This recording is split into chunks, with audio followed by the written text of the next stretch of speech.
This is a mini lesson analysis on Marth versus Doc. Okay, so you are making a very big gamble of that Nair forward. Like he probably should have been able to shield grab you off of this. I don't know why he did that. But yeah, you're just taking a lot of gambles and just be aware, when you take gambles like these, ask yourself a few questions. Like one, is this gamble even worth it? Like, are you getting a lot of percent? Can you zero to death off of this potentially, ideally? And the answer is no, then even if you are sure that's gonna land, why? Like why go for gambles that only get you like 10%, right? Um, I would rather see you go for a grab or tip or dash attack if he's not crouch canceling, or tip or forward smash even, or go for a dare grab, but this late nair is not even giving you any reward. So when you're taking a gamble, make sure that it even gives you some kind of reward. And yeah, it's I don't know, these are very low reward openings that you're getting, and I just want you to reassess that sort of thing. That, one of the strengths of playing defensive is that, okay, you're not getting that much sometimes, but hey, at least you're not risking that much. Like low risk, low reward isn't what you should be doing forever, but at least you're not risking a lot for that. Um, somehow you somehow he killed himself for that, but it's fine. Keep your advantage. I probably wouldn't nair there. Cause yeah, this nair is not really covering very much. Cause I think you were doing it in trying to catch into the side platform, and this nair is not gonna cut it. You're gonna have to do dash forward.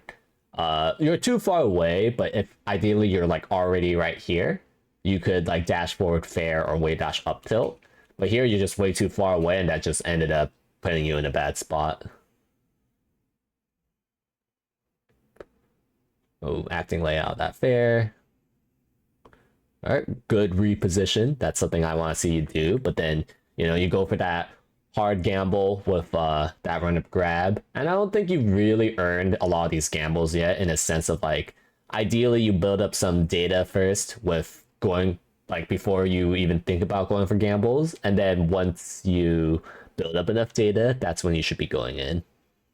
I feel like you're just kind of skipping steps here with these, run up grabs, run forward nairs, before I would advise you going for that sort of thing.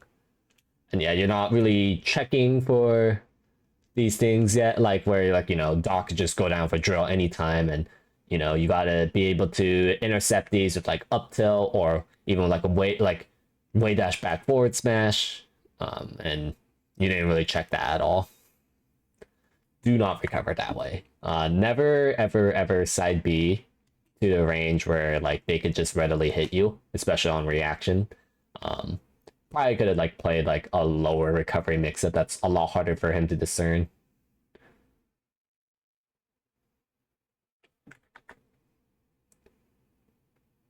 I think it's keep in mind that even though short hopping doesn't seem like a risk, it's a lot more of a risk to short hop right in front of their face, first of all, and second of all, to do it within their range of their threat ranges, right? Because Doc's not on lag when he ledge dashes or even shields. Doc can 15 frames later end up here. So it's a lot safer to short hop somewhere right here. It's important to understand that your short hop has a big vulnerability. Even defensive short hop has this core weakness of the startup being very vulnerable. And for that reason, you really want to avoid trying to short hop within the range of the opponent able to hit the startup of your short hop.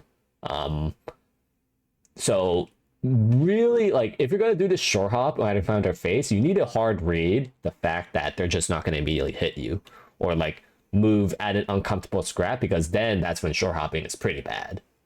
And I really want to emphasize that those kind of short hops are a huge gamble, and they're less of a gamble if you short hop a bit further away.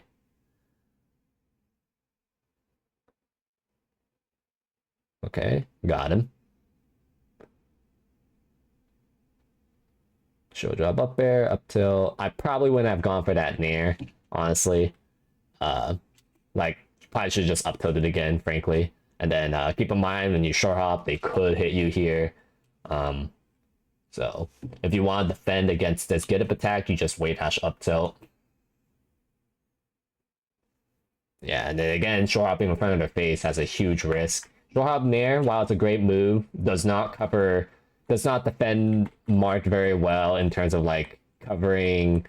Like it does well covering this part, it does not do a good job covering this, which again kind of reinforces the idea that like short hopping right in front of their face is a lot bigger of a risk than you might think.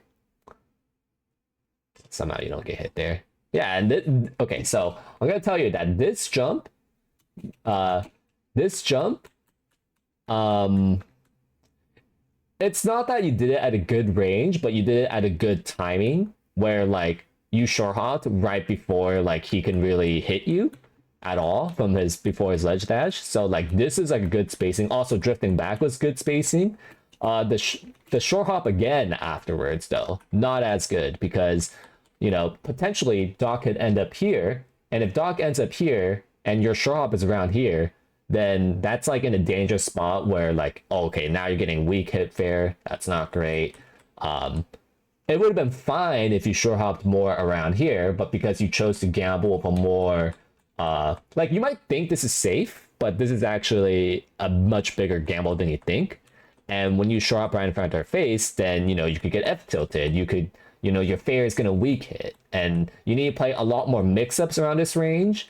And then he could CC reversal you, potentially. Like you're going to play an uncomfortable 50-50 between CC shield or CC dash, where like, you know, he can CC down smash or CC grab you. That's like, you know, not exactly the range that you want to be. Versus if you tipper fair, you could get away with just, you know, dashing back because there'll be more lag.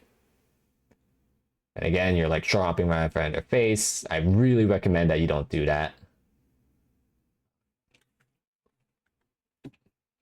And you need to be a little bit more aware of what he can do out of shield. Like, you know, he can way dash F tilt. So you need to be dash dancing right outside this range. It's always a good idea to check that, but you didn't quite respect that range. And that's why you got hit. Had you respected that range, you could have avoided that.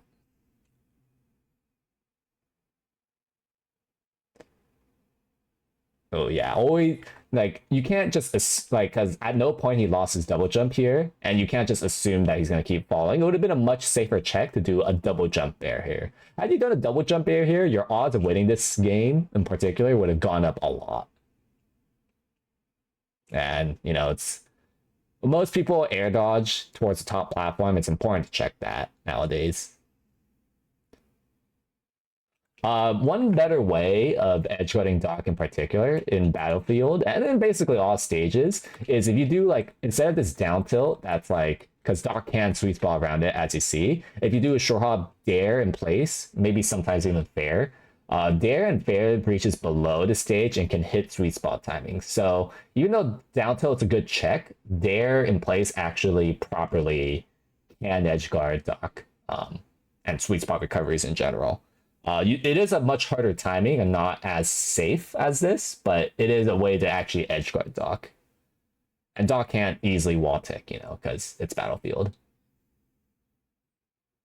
And again, you're kind of scrapping a lot. I think, yeah, because like you're short hopping close to them. I think if you did a dash back and then side B, you would have avoided that in there for sure. Nice up B. Not as nice ledge play there. Do not love that fair, but whatever.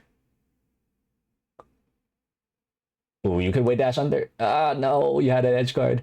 So there, when you see him expend a double jump, you could like wave dash beneath the pills. If you did a wave dash off stage and then double jump bear him, you could have just killed him because he doesn't have any other way to really manipulate his fall speed. So had you wave dash underneath and then double jump bared him, you kill him for sure. But because you didn't, you got reversaled. Yeah, and then he hard read you.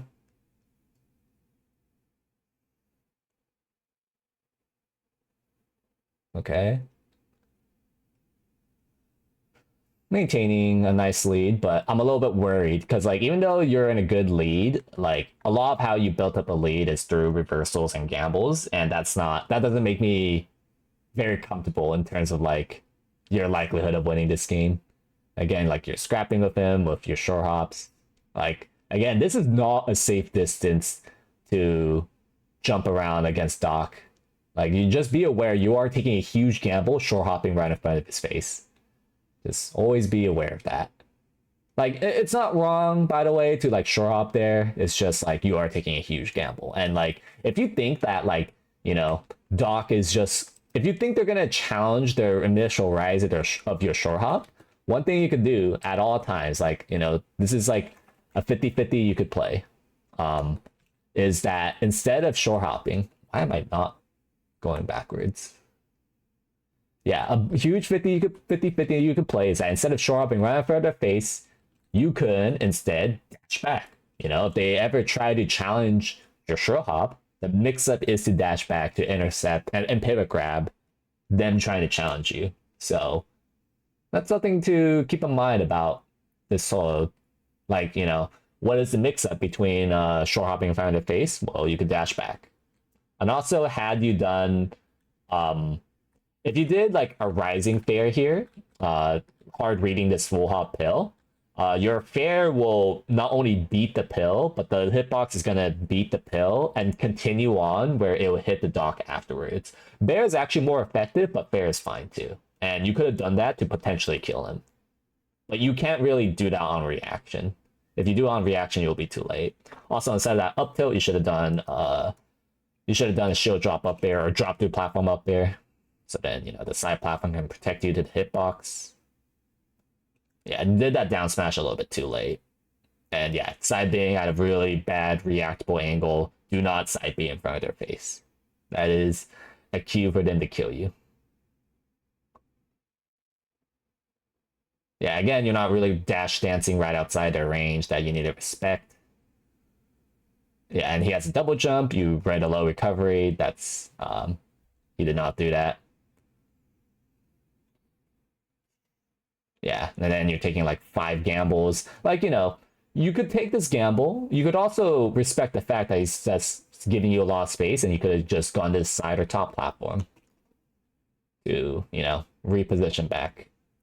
Also, yeah, kind of unfortunate here, but like the moment you decided to react here, like this is a little too far away in terms of like, you know, you need to like dash for like 1, 2, 3, 4, 5.